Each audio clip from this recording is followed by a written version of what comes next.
Hi, welcome to our April 13th Helicon West writing workshop. My name is Millie Tullis, and I'm going to be your MC and present a little bit this evening. So first I'd like to share Helicon West's mission statement and a little bit about Helicon West. Our Helicon West writing workshops are a live reading series that bring published local writers to read and write alongside community members in an open, uncensored forum. In order to promote the voice of every community member and democratic ideals, we honor all levels of skill, ability, and craft. We invite and celebrate aspiring writers from every walk of life to find and share their voices with us. We are committed to the causes of inclusion, accessibility, and representation in our writing community. Helicon West operates on the territory of the northwestern band of the Shoshone Nation, whose people have been living, working, and residing on this land from time immemorial. We acknowledge that these lands carry the stories of these nations and their struggle for survival and identity. We recognize elders past and present as peoples who have cared for and continue to care for the land. In offering this land acknowledgement, we affirm Indigenous self-governance history, experiences, and resiliency of the Native people who are still here today. I'd also like to thank our sponsors, the Bear River Heritage Area, the Logan Library, Sugar House Review, the Utah Humanities, and our founder, Matron St. Star Colebrook, who is not here tonight but is always with us when we're here, and the Cache Valley Center for the Arts for our springtime home. At our workshops, we'll start with just a brief craft presentation, and then I will provide you all with some prompts, and we'll spend some time writing together, probably about 30 or so minutes. After that, people who are prompted to share are welcome to share with a short open mic. That's how we'll wrap up this evening. So, if you would like to read during the open mic portion of our event, you can migrate over to the beverages and sign up at any point. Oh, I already read that. Okay, each reader will have about 7 minutes and then be kindly clapped off if they go over that time. All of our Helicon West events are recorded and posted to our YouTube channel. If you don't want to be recorded but you'd like to read, just let us know and we'll pause the recording. Helicon West is made possible by our generous sponsors and by the community we serve. So to help us stay in person until the new Logan Library is built in the fall, not to mention hydrated and caffeinated, there are several ways to make a donation. We have bookmarks with QR codes over there. You can donate via PayPal. We also have a space for some pocket change. So help us continue to bring free literary events to our community. If something moves you, if coffee revives you, if you got a great date out of tonight, consider leaving a tip to help a good thing going. Okay, so our topic tonight is poetry and memory. Which as soon as I told Sean that would be the topic, I realized that there were about 1 million poems that came to mind when I thought about talking about poetry and memory with everybody. So for this just first little bit, we're going to read a couple of poems together. We can talk about them a little bit, and then I'm going to give you some prompts that kind of are in the spirit of those poems and give you some time to write. So first we're going to read a poem that I was thinking about in terms of memory and childhood specifically, which can be a pretty fertile area to mine sometimes for poetry.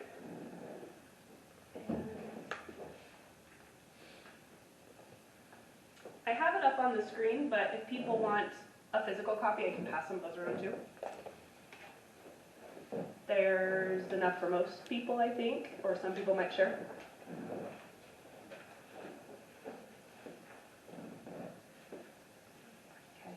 Would anyone like to volunteer to read this poem by Louise Glick? Denise? Okay.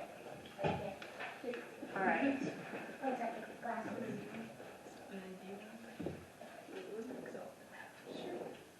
you want me to come up there? Sure, yeah. Do you want to come read it up here? Okay. Let's do it.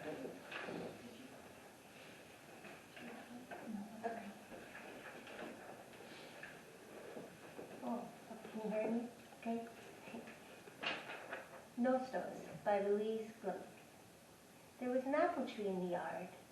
This would have been 40 years ago. Behind only meadows, drifts of crocus in the damp grass. I stood at that window, late April. Spring flowers in the neighbor's yard. How many times really did that tree flower on my birthday? The exact day, not before, not after. Substitution of the immutable for the shifting, the evolving. Substitution of the image for relentless earth. What do I know of this place? The role of the tree for decades, taken by a bonsai, voices rising from the tennis courts, fields, smells of the tall grass, new cut. As one expects of a lyric poet, we look at the world once in childhood. The rest is memory. Thanks, Denise. So again, this is more workshop than presentation. So if anyone has anything they've noticed or that caught their attention with this poem and wants to comment on it, this is a favorite of mine, mainly because of those last two lines, which I think are great.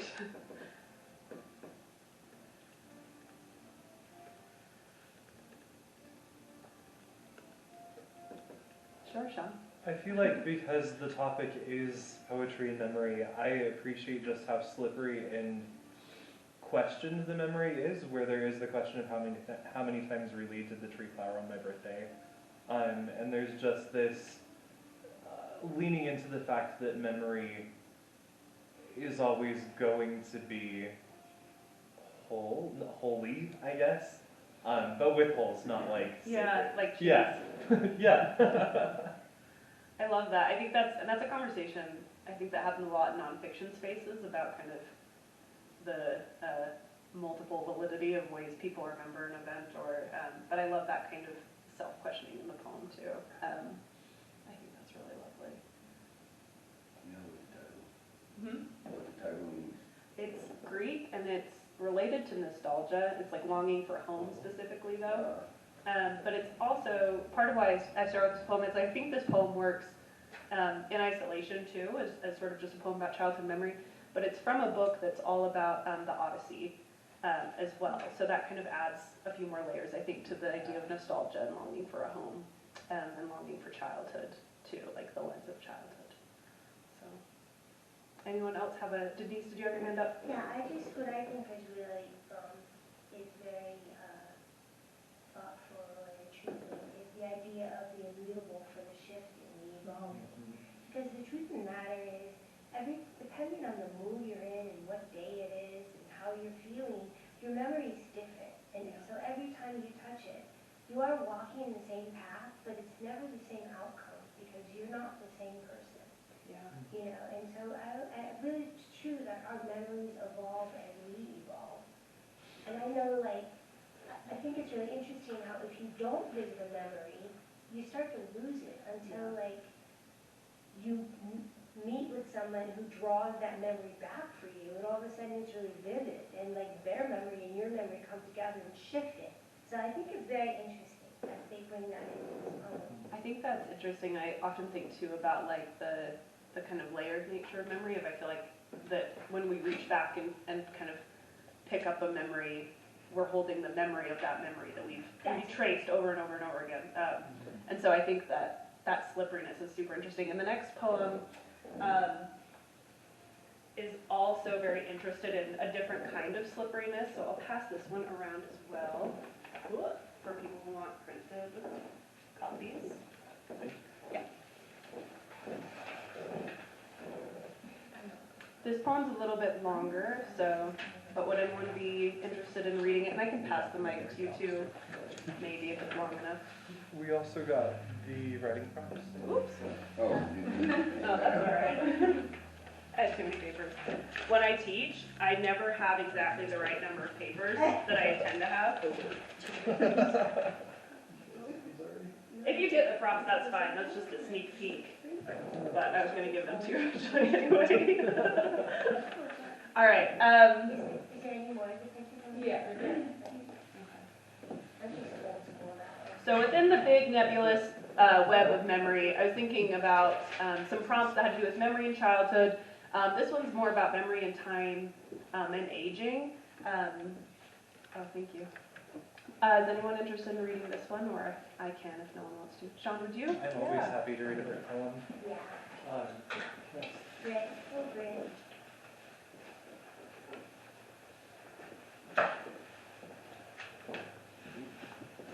What She Remembers by Britt Allen. Tomorrow my grandma turns 79. Today my grandma asked what day it was. when my husband and I were finally going to get married, if her birthday was tomorrow or not, what day it was. Yesterday, my grandma lost her eyesight, her hearing, her body's insulin independence. She lost ease between her joints, of her fingers and her knees. She lost reading. Yesterday, my grandma lost her way home from church. She lost her driver's license and her one-eyed pug. She lost another sister. Yesterday, my grandma let my dad move into her second bedroom, and we slept over every other weekend. At Grandma's, we got our own bag of popcorn and $2 for the dollar store. Yesterday, my grandma came home to a spotless house and told her 2 sons, "That's great, but I don't have any money." Yesterday, my grandma got a positive pregnancy test and kicked her cheating husband out of the house. Yesterday, her mother died at 52. Yesterday, my grandma cared for her mother, dying of MS, gently pushing her mother's throat up instead of down, the right way to help a helpless person to swallow. Yesterday, my grandma didn't move to California with the love of her life, the boy with the big laugh in the dark movie theater, even though he loved her and even asked. Yesterday, my grandma dropped out of high school. Yesterday, the 7th grade teacher lifted my grandma out of her desk, forced her to stand for the spelling bee and spell I. "Can't do it," my grandma spat and went back to her seat. Yesterday it rained. My grandmother and great aunt grabbed their raincoats, raced out the door and into the street puddles, parade swinging, screeching bits of musicals, laughing and splashing to a white house a mile away. When Grandma McBride had already stoked the stove, and Grandpa McBride peeled apples in one long slice. Thank you for reading that so beautifully, Sean. For the sake of time, I guess we can't dwell on each poem too long, but I think this poem's really interesting in conversation with that first one.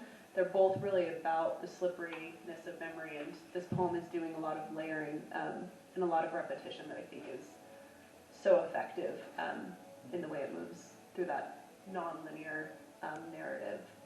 So, but does anyone want to throw something else they noticed or enjoyed about this poem? Yeah, Tyler.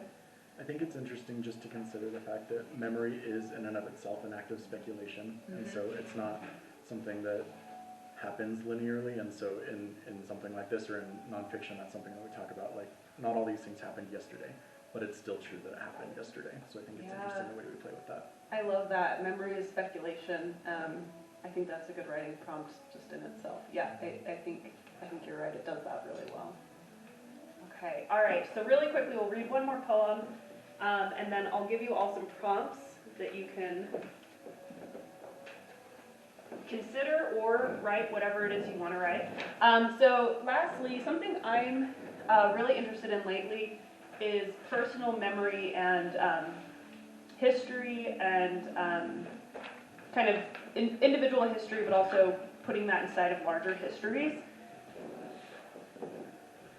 So this is a poem called Pioneer Day by Dana Patterson, and this is also a soft plug that in July she'll be Helicon's featured reader, right? Yeah, she will. Okay, so if She's you like so this good. poem, come back in July to hear about her new book. But she has written a lot about sort of her specific Utah culture and heritage and family history inside of her poetry. So I'll read this one quickly and then we'll start writing.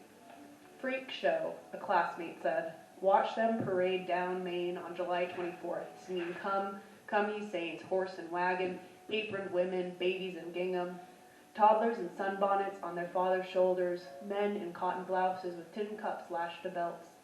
A freak show, she said, after a short Utah residence.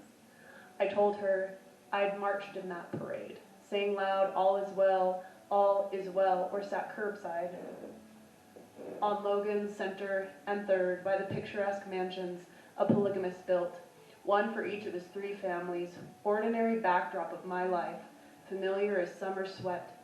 I'd wave and clap as the bishop rode by with his pair of Clydesdales, hoofs heavy clomping.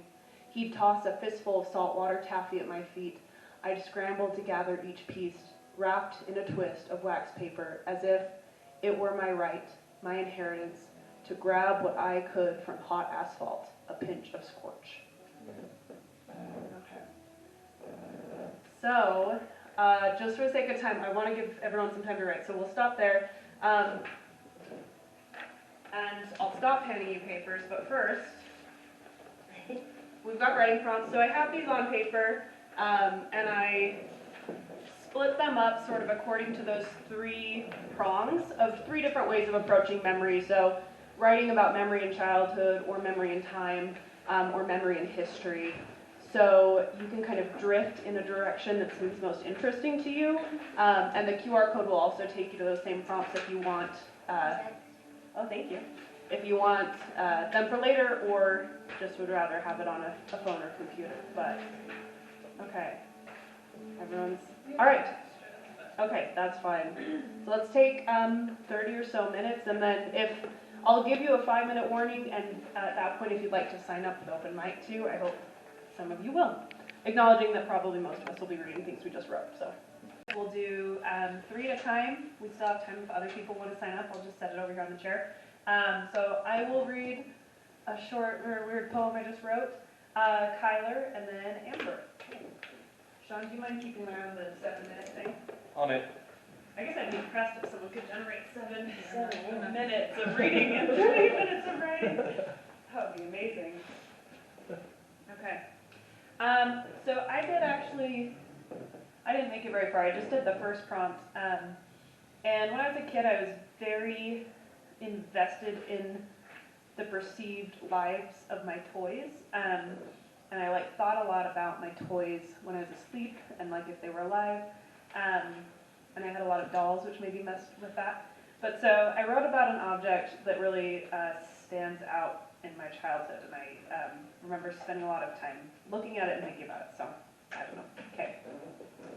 Once in my childhood, there was a small reindeer my mother had painted, before I was born, or before I remembered it before.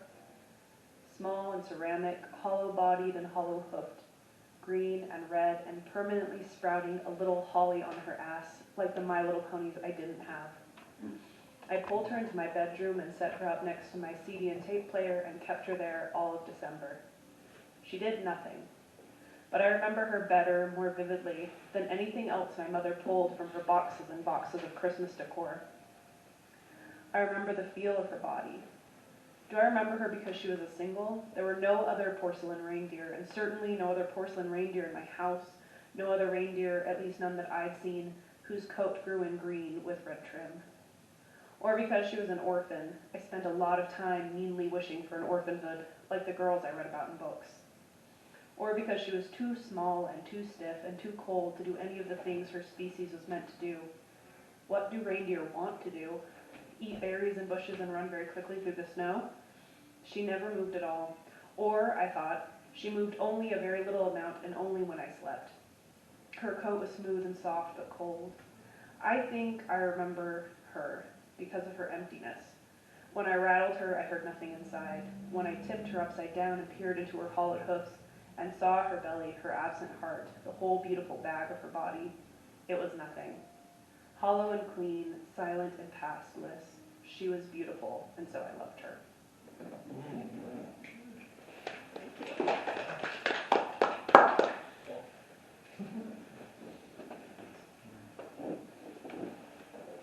I mean, who wants to read after Millie, right? But, so I wrote 2. This first one is, it's called Dear Little Boy, and it's from the second section, whatever that one was. It's a letter to my younger self. So, Dear Little Boy, one day you'll figure it out. You moved around a lot, but that's not why you always felt a little different. It's okay though, you are a little different, but it's the good sort of different. Know that your parents love you and are proud of you. When no one else is there, they still are. It's okay to love Taylor Swift. You'd better believe it because you'll end up spending hundreds of dollars to see her perform one day. You can listen to whatever you want to. Is buying the Big Time Rush CD really any more masculine than just listening to your favorite girls? I don't think so. Be who you are because it's all you can be, and you'll be disappointed if you try to be anybody else. It isn't easy, but it's true. Remember to love yourself and your friends and the ones who matter most. And also remember, the plaid shirt does not go with the plaid shorts. And then this one is called The Night of the Eve, and it's the one about tradition that I remember. Cocoa and pine permeate the air, and we squeal in delight as we try to peek through corners of presents to see what we got for Christmas. Dad calls us over, and we tuck in all around him, a sea of matching red plaid pajama pants on the scratchy sofa, to see the screen of the computer in his lap. See, boys, he points, Santa's on his way. He's bringing gifts to girls and boys in Hungary now. We are delighted at St. Nick's journey and hope he is also hungry because we have frosted sweet sugar cookies for him. We hope he likes snowflakes and snowmen because that's all we can make. We even set out carrots on the old wooden table for him to give Rudolph and the gang a snack. I yawn and rub my eyes but protest that no, I'm not sleepy yet. But it's time for bed. We'll rest easy knowing Dad is making sure the big red man doesn't get lost on his way.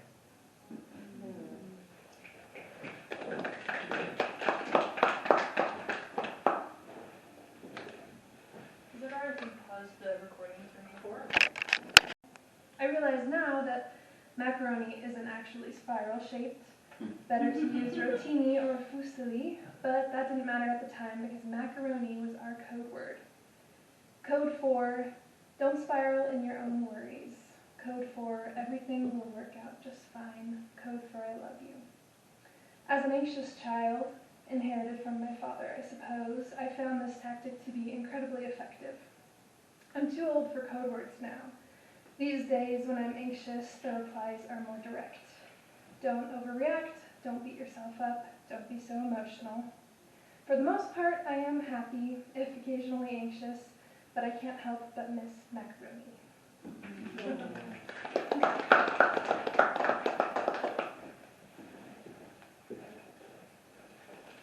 That's kind of long. So sorry, it's a little bit long. But this is about a tradition. When I was a kid, from the time I could remember until I was 14, we drove every summer from Connecticut to Ohio where my grandparents lived, and we stayed there all summer, and then we would go back at the end of the summer. So it's called annual migration. Every year, 2 weeks after school let out for summer vacation, we loaded the collection of overstuffed blue Samsonite suitcases, the hard kind you could sit on to snap the latches tight with a sigh and clack, into the old '66 Dodge Coronet wagon with the reversed way back seat, 5 siblings of various sizes, and 2 cats, depending on, 1 or 2 cats depending on the year, and a set of parents, both flustered by the time the whole kit and caboodle was loaded. It was our annual migration to our parents' ancestral home in Ohio. Leaving after Father's work and after an early dinner meant there was more quiet time to drive. The pack of children asleep in a tangle of Pullman sleeping bags, one big breathing puppy pile. The dad drove on through the dark. The white lines contained the vehicle as the broken middle line ticked off seconds and miles. He drove almost by feel, letting his mind open to the breathing as the moonlight rose in the rearview mirror. The mother held the coffee cups and lit cigarettes, finding new radio stations as they faded to static. Her mind full of days ahead, people to visit, and unspoken worry about what he was up to when he returned home. A few hours into New York, a gas stop and a wake-up pee break, just in case, you never know. Sleepy-faced, soft-footed children unloaded, stumble, potty rearrange, reload. The night landscape rolled by as slick and smooth as the asphalt under the tires. On across Pennsylvania and into Ohio. As the sun crested into the rearview mirror's gaze, children rose, rearranged, fell asleep again. Once through the Ohio toll booth, breakfast came into view. The excitement rose in the puppy pile as speculative chatter swirled around pancakes, bacon, Belgian waffles, and whipped cream. Anything was possible for this breakfast. Back in the wagon, everyone upright and eager, only a few hours now, and then kind of stopped.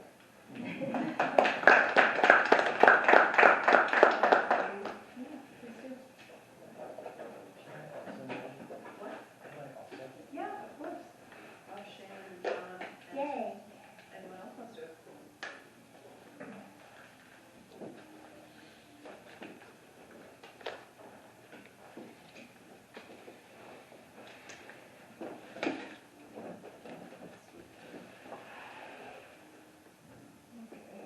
also wrote about a tradition. And this is just called the tradition, and it's that's what we called it when my sister and I would rub feet. So, the tradition. Al and I rubbed feet at first. She was 4 and I was 8, and then it quickly morphed into rubbing the whole body, backs and butts. We would scratch them too in the dark, when everyone else was sleeping. We were wide awake. I think we had insomnia because of our father's abuse. I gazed out the window and saw the 3 stars in Orion's belt and thought they represented me and Marcy and Allison. I liked the feel of her hands on my feet, trying so hard to rub so hard she almost peed her pants. She was trying to please me. And her fingernails when she scratched my back. We called her claws and jaws to her face because she would viciously scratch and bite, taking Dad's abuse out on us. She was the youngest, but Dad loved her almost as much as his own 2 sons. He was our stepfather, and he hated me. The feeling was mutual. We got into trouble if Dad caught us awake, but we couldn't sleep, so we were always fearing the foot thud on the stair, the drunk eyes, the malicious words dripping from his lips, the stagger, the breathing when he stood in the doorway watching us. We pretended to be asleep, but peeked through our slit eyelids, our vision blurred, but sharpened. His looming figure, his hulking figure, his fill up the doorway figure, his acid breath, his hair flap that he combed over his bald head, but would fly in the wind when he got pissed, and hung his head out the window in the Bronco to scream at someone who had cut him off in traffic. None of us kids were wearing seatbelts, and I remember watching the road speeding by, gray through the holes in the floor. His eyes were fucked up. One would perpetually wander, especially when he was drunk or furious, and he was always drunk and furious. We waited for him to catch us. We dared him to catch us.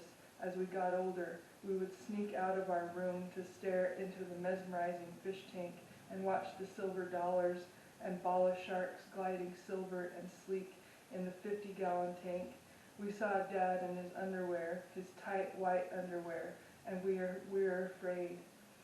He kicked the dog Kiana when she bit Allison's face. She chomped Allison's face, and Allison came home with stitches and a blown-up doctor's glove. And Nikki, the dog tore the guts out of the neighbor's rabbits. Violence, everywhere marked by violence. My early childhood, before the tradition, before we were all in early life. The thought of him still, even though he's dead, I feel sorry for him, because he didn't want 3 daughters. He never asked for us, but he got Mom pregnant and was trapped into marriage. The tradition, lying in the soft coffins of Allison's bed. We would rub feet at midnight because we were both still awake, but we weren't supposed to be.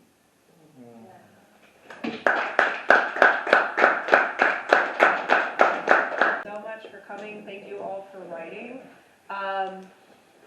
Feel free to keep the poems or the prompts if there is anything you'd like to go back to. And got a little bit of some exciting closing announcements. So our next Helicon is going to be the USU Creative Writing winners of the contest. Please be sure to come to that. That's in 2 weeks. That's in Library 101 at USU.